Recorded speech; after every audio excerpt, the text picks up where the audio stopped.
Fresh air. Times Square. You are my wife. Goodbye, City Life. It looked like a comedy. It sounded like a joke. But behind the cornfields, behind the canned laughter and talking pig, Green Acres was a graveyard in slow motion. 10 actors, all gone. Each one brought to life a version of America that never really existed. The wide-eyed farmhand, the city woman in silk robes, the con man with a crooked grin, the war veteran who pretended not to hear. And yet, in their deaths, a strange truth emerges. None of them were truly playing characters. They were performing pieces of themselves, wrapped in sitcom absurdity. Some died surrounded by family. Others faded into loneliness, forgotten by the industry they once lit up. There were broken dreams, quiet tragedies, public facades hiding private chaos. They were soldiers, immigrants, believers, survivors, and they all answered the final curtain call. So what happened to the cast of Green Acres? What darkness hid behind the green fields and laugh tracks? Hit that subscribe button, not for the algorithm, but to honor the ones who vanished behind the curtain while the world kept laughing. Eddie Albert, Oliver Wendell Douglas. In Green Acres, Eddie Albert played Oliver Wendell Douglas, the frustrated city lawyer turned gentleman farmer, forever out of place among the oddball residents of Hooterville. But behind the calm face of that straight man in a world of absurdity was a life filled with surprising twists, a trapeze artist, a radio star, a television pioneer, and a man who understood the world both as a performer and as something more. Born Edward Albert Heimberger in Rock Island, Illinois, he spent much of his youth in Minnesota and graduated from the University of Minnesota. Long before the cameras found him, Albert was performing high above ground in a traveling circus, flying on a trapeze. That daring balance would follow him his whole life, between art and responsibility, city and nature, fame and simplicity. His television career began in the 1930s, long before most Americans even owned a TV. In RCA/NBC's earliest private electronic broadcast, Albert had to wear green-toned makeup and purple lipstick so that the crude iconoscope cameras could capture his face properly. He even wrote the script for that show himself, one of the very first televised performances in history. Albert's path then took an unexpected turn when he was hired by the U.S. government for intelligence work. What looked like a pleasure cruise along the coast of Mexico was in fact a covert mission, collecting information on foreign activities in the region. At one point, he even joined a Mexican circus as a clown and trapeze artist, using performance as cover for his real mission. After World War II, Albert returned to acting and slowly built a respected career. He played heroes and cowards, soldiers and schemers. One of his most acclaimed performances came in Attack, 1956, where he portrayed a morally weak officer, a role far removed from his usual image, and all the more powerful for it. But it was Green Acres that made Eddie Albert a household name. Premiering in 1965, the show became an unlikely hit, combining slapstick humor with rural satire. As Oliver Douglas, Albert was the grounded center of chaos, always exasperated, always idealistic. While everything around him descended into surrealism, he remained stubbornly sincere. It was this tension that made the series memorable. Off-screen, Albert was known for his love of gardening and the outdoors. He frequently spoke out about the importance of nature and environmental awareness, at a time when few entertainers were doing so. He wasn't just playing a farmer. He connected with the land and lived by the values his character represented. In his final years, Albert faced one of life's cruelest challenges, the slow fading of memory. Though his body remained strong into his late 90s, Alzheimer's disease gradually took away the sharp mind that had guided him through so many careers. His son, actor Edward Albert Jr., became his primary caregiver and remained by his side until the very end. Eddie Albert passed away in 2005 at the remarkable age of 99. Just over a year later, his son also passed, closing a chapter of Hollywood history that had begun nearly a century earlier. Today, many remember him for his exasperated line deliveries, his wide-eyed disbelief at Hooterville's chaos, and his quiet dignity amidst absurdity. But the truth is deeper. Eddie Albert was never just the city man who moved to the country. He was a performer who lived with purpose, a television pioneer who valued something real. Sometimes, the man behind the character is even more remarkable than the role he played. Eddie Albert was proof of that. Eva Gabor, Lisa Douglas. She arrived in a silk nightgown, dragging her feathered slippers through the mud of Hooterville. Lisa Douglas wasn't built for farm life, and neither, it seemed, was Eva Gabor. But over 6 seasons of Green Acres, the Hungarian-born actress turned that fish-out-of-water persona into something unforgettable, charming, strange, and, in many ways, more grounded than anyone else in town. Born in Budapest in 1919, Eva was the youngest of 3 sisters in a family that would become one of Hollywood's most flamboyant imports. Her older sisters Magda and Zsa Zsa were already known for their beauty, elegance, and tabloid-ready drama. But Eva carved out her own space, not with scandal, but with timing, poise, and the ability to laugh at herself. She moved to the United States in the 1930s and worked steadily through the 40s and 50s in film and television.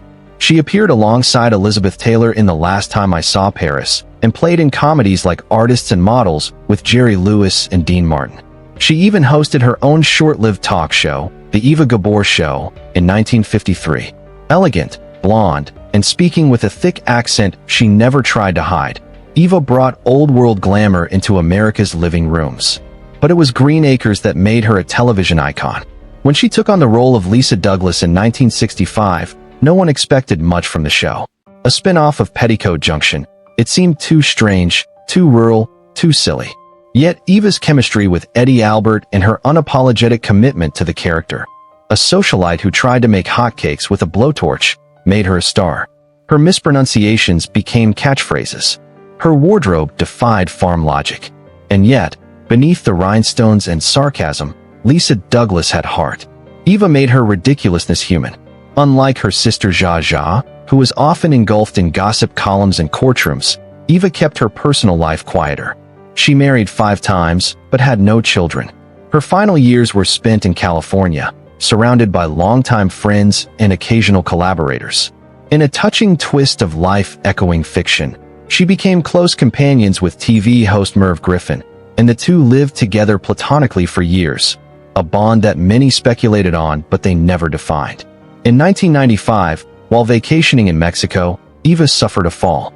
The complications from that injury led to pneumonia, and she died not long after returning to Los Angeles. It was July 4th, Independence Day, and America said goodbye to the woman who had made being foreign feel familiar. Eva Gabor never tried to be anything she wasn't. She embraced the comedy of being out of place, the beauty of being different. And while Green Acres may have placed her on a farm, she always remained effortlessly theatrical, eternally glamorous, a sparkling contrast to the dusty fields around her. But perhaps that's why we loved her. In a world of chaos and hay bales, Eva Gabor reminded us that grace could still survive, even in Hooterville. Pat Butram, Mr. Haney. His voice hit you like a rusty screen door on a windy day, high-pitched, nasal, and impossible to forget. Pat Butram didn't just play Mr. Haney in Green Acres. He was Mr. Haney, the sly, smooth-talking salesman who could convince you a broken tractor was a limited edition model. But beneath the caricature was a seasoned performer with a past as wild as any Western. Born in rural Alabama, Pat was the son of a Methodist circuit preacher. He left home as a teenager and ended up at the 1933 Chicago World's Fair, where a radio host spotted him for his southern charm and wit. That moment launched him into showbiz, first on radio, then into the orbit of singing cowboy Gene Autry. Pat became Autry's trusted sidekick, appearing in countless films and The Gene Autry Show, where his comic timing shined. But his career nearly ended in tragedy. In 1950, while filming a scene involving a prop cannon, it exploded. Pat suffered serious injuries, a slashed chest, a punctured lung, and nearly lost part of his face. He survived, recovered, and returned to work, scarred but undeterred. Then came Green Acres. As Mr. Haney, Pat became television's most lovable con man. With a crooked grin and a pitch for everything under the sun, he sold America not just faulty goods, but laughter. He embraced the absurdity, making Haney a legend. Off-screen, Pat was a sought-after speaker and toastmaster in Hollywood. He entertained generations not just with characters, but with stories, warmth, and that unmistakable voice. When he passed away in 1994, a voice went silent, but the echoes of Haney's deal still hang in the air of classic TV reruns. And they still make us smile. Frank Katy, Sam Drucker. He wasn't flashy. He didn't deliver punchlines with flair. But Frank Katy played the kind of man you wanted in your town. Steady, kind, always behind the counter with a smile. As Sam Drucker, the general store owner of Hooterville, he quietly became one of television's most enduring background heroes. Born in 1915 in Susanville, California, Katy didn't grow up in the Midwest, but he had the soul of it. After graduating from Stanford with a degree in speech and drama, he moved to London to pursue theater. But when World War II broke out, he joined the Army Air Force and served across Europe. The spotlight would have to wait. After the war, Frank made his way into film and TV. He had a knack for playing clerks, postmasters, hotel managers, the ordinary people who gave stories their warmth. Then came Sam Drucker. At first just a supporting role in Petticoat Junction, the character grew until Katy was playing Sam simultaneously in Green Acres, The Beverly Hillbillies, and Petticoat Junction, the only actor to appear regularly across all three shows. In a world of outlandish characters, Sam Drucker was the eye of the storm. Katy played him with calm humor, a twinkle in the eye, and a timeless sense of decency. He never tried to steal the scene, and maybe that's why viewers trusted him so much. After retiring to Oregon in the early 90s, Katy lived a quiet life with his wife, hiking and enjoying the peace he so often brought to the screen. He passed away in 2012 at the age of 96. The cause of death was not publicly disclosed, and maybe that's fitting for a man who never sought attention, even in his final moments. But Sam Drucker's store is still open. Somewhere in the reruns, the door still jingles. Alvie Moore, Hank Kimball. In the offbeat world of Green Acres, where logic often took a backseat to lunacy, Hank Kimball was the official voice of agriculture, and he never quite knew what he was talking about. Played with brilliant hesitation by Alvie Moore, the scatterbrained county agent became one of the show's most beloved characters, forever circling around a point he never reached. Born in Indiana in 1921, Moore studied drama at Indiana State before joining the Marine Corps during World War II. He fought at Iwo Jima, returned home a decorated veteran, and set his sights on Hollywood. At first, it wasn't easy. He bounced between stage productions and bit parts, always on the edge of recognition. Then came Hank Kimball. With his uncertain pauses, backward sentences, and constant self-corrections, Moore gave life to a character that could have been forgettable and made him unforgettable. Hank was the kind of man who'd tell you it was raining, then apologize for not mentioning the sunshine. And somehow, you couldn't help but like him. Off-screen, Alvie Moore was nothing like his character. He was sharp, organized, and serious about the craft. He performed on Broadway, appeared in over 30 television series, and even co-founded a production company with fellow actor L.Q. Jones. He was also a devoted husband, married for 47 years, and a father of 3. In 1997, Moore died of heart failure at the age of 75. His passing didn't make front-page news, but for fans of Green Acres, it felt like a quiet light had gone out in Hooterville. And somewhere, you can still hear Hank Kimball starting a sentence and never quite finishing it.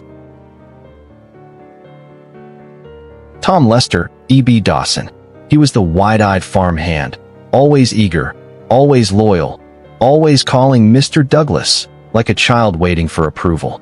Tom Lester's portrayal of E.B. Dawson in Green Acres gave the show a youthful innocence, a reminder that even in the most absurd situations, sincerity still mattered. Born in Mississippi in 1938, Tom Lester didn't come to Hollywood with industry connections or a big city resume. He grew up on his grandfather's farm, studied chemistry at the University of Mississippi, and worked as a science teacher before chasing his dream of acting. He brought his Southern charm with him, along with a deep Christian faith that would shape the choices he made both on and off screen. When Green Acres premiered, Lester stood out immediately, not for being glamorous, but for being real. As E.B. Dawson, he played the naive but well-meaning farmhand who wanted nothing more than to be part of Oliver and Lisa's strange new life. His earnestness made him a standout, even among the show's more exaggerated personalities. After the series ended, Lester appeared on a handful of shows and TV movies, but he never pursued stardom aggressively. He spent much of his later life as a motivational speaker, traveling the country to speak about faith, humility, and purpose. He also returned to his roots, managing a 250-acre farm in Mississippi and earning recognition as the state's Wildlife Farmer of the Year in 1997. Tom Lester passed away in 2020 at the age of 81 from complications related to Parkinson's disease. He died at the home of his fiancée, far from the spotlight, but not forgotten by the millions who still remember that hopeful voice calling out across the fields of Hooterville. Sid Melton, Alvie Moore. In a town full of quirky characters, Sid Melton's Alvie Moore might have been the quirkiest of them all, a pint-sized carpenter with a big mouth, loud tools, and absolutely no building skills. As one half of the comically incompetent Monroe siblings, Alf brought slapstick chaos to Green Acres with every swing of his hammer.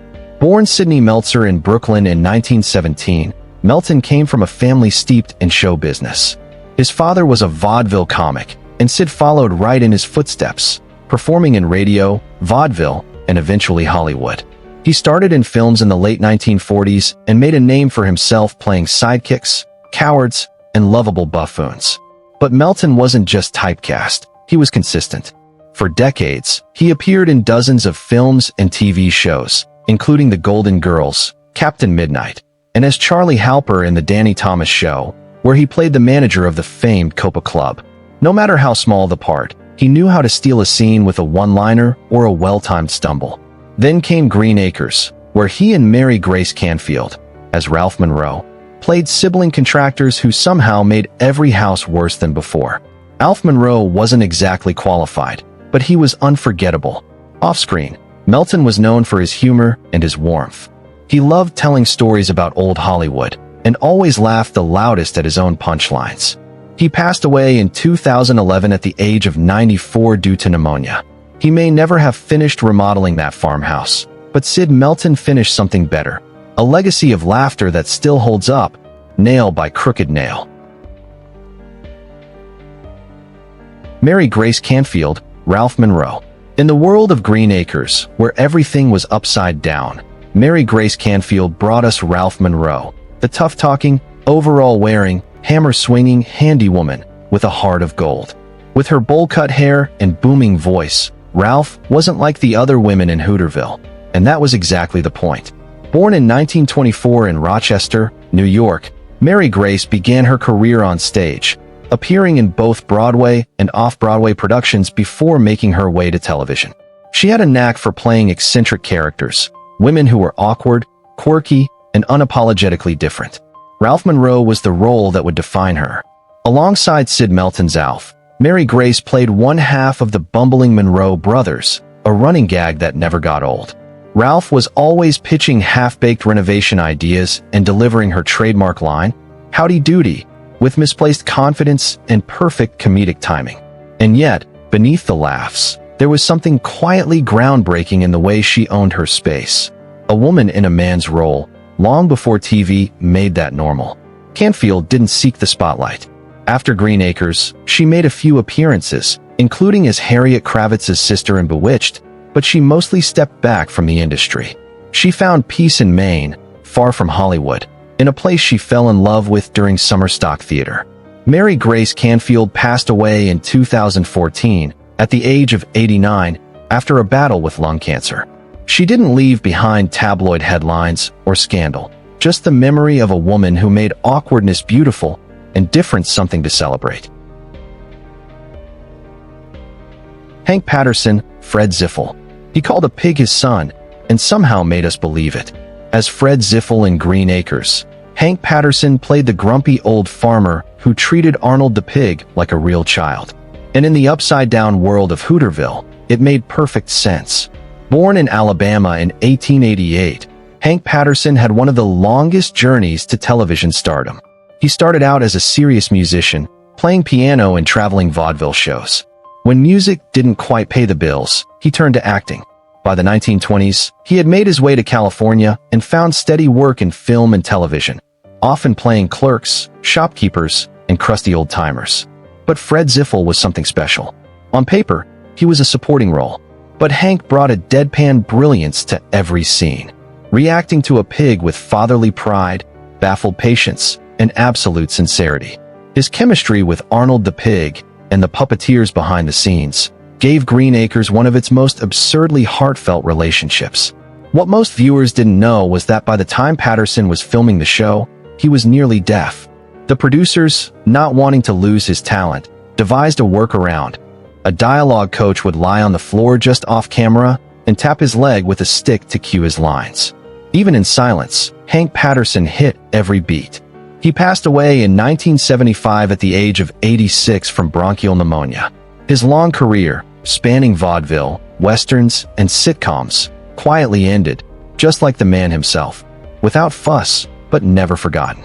Fred Ziffel may have belonged to Hooterville, but Hank Patterson belongs to the heart of classic television. Eleanor Oddley, Eunice Douglas. She didn't need to raise her voice to be terrifying, just a glance, a pause, and that icy tone. Eleanor Oddley made a career out of playing the woman you didn't want to cross. In Green Acres, she was Eunice Douglas, Oliver's disapproving mother. But behind that character was a woman whose voice haunted generations. Born in 1905 in Newark, New Jersey, Eleanor Oddley began her career on stage in the 1920s before moving into radio, where her sharp delivery made her a favorite for roles as elegant, imposing matriarchs. She voiced characters in classic radio series like My Favorite Husband and Father Knows Best, perfecting a persona that would follow her to screen. Then came Disney. Oddley became immortal through voice alone. She was Lady Tremaine, the cruel stepmother in Cinderella, 1950, and the unforgettable Maleficent in Sleeping Beauty, 1959. Characters modeled not just on her voice, but her facial features and mannerisms. She didn't just speak villainy, she defined it. By the time she appeared in Green Acres, Oddley was already a legend. Her portrayal of Eunice Douglas added a familiar touch of cold sophistication to the chaos of Hooterville. Even surrounded by farm animals and slapstick humor, she held her dignity like a crown. In her final years, Eleanor retired from acting and lived quietly in California. She passed away in 1991 at the age of 86 due to respiratory failure. No grand farewell, no headlines, just silence. But her voice still echoes. In castles and haunted mansions, in reruns and animation, Eleanor Oddley reminds us that true power doesn't need to shout. It only needs to speak, and the world listens. They came together in a town that never really existed. A place where pigs watched TV, elevators opened into chicken coops, and logic rarely applied. But Green Acres wasn't just a comedy. It was a strange kind of comfort, a window into absurdity, anchored by actors who brought heart, timing, and something deeper than the script ever said aloud. Now, all 10 of them are gone. Eddie Albert, the straight man with a soldier's soul. Eva Gabor, the glamorous outsider who made rural life feel like high fashion. Pat Butram, the hustler with a cartoon voice and a vaudeville heart. Frank Katy, the man behind the counter who held the town together. Alvie Moore, the stammering agent whose confusion was poetry. Tom Lester, the wide-eyed farmhand who never stopped believing. Sid Melton, the little builder who made us laugh when everything fell apart. Mary Grace Canfield, the woman who wore overalls and stole the screen. Hank Patterson, who made us believe a pig was his son and meant it. Eleanor Oddley, whose voice could chill a room or command a kingdom. They were more than actors. They were pieces of a world that many of us wish we could still visit. A place where the strange was safe and the silly made sense. If their stories moved you, if their faces meant something, if Green Acres was ever more than background noise in your living room, then hit that subscribe button. Because here, we remember. Here, we dig beneath the laugh track. And here, no one is ever truly forgotten.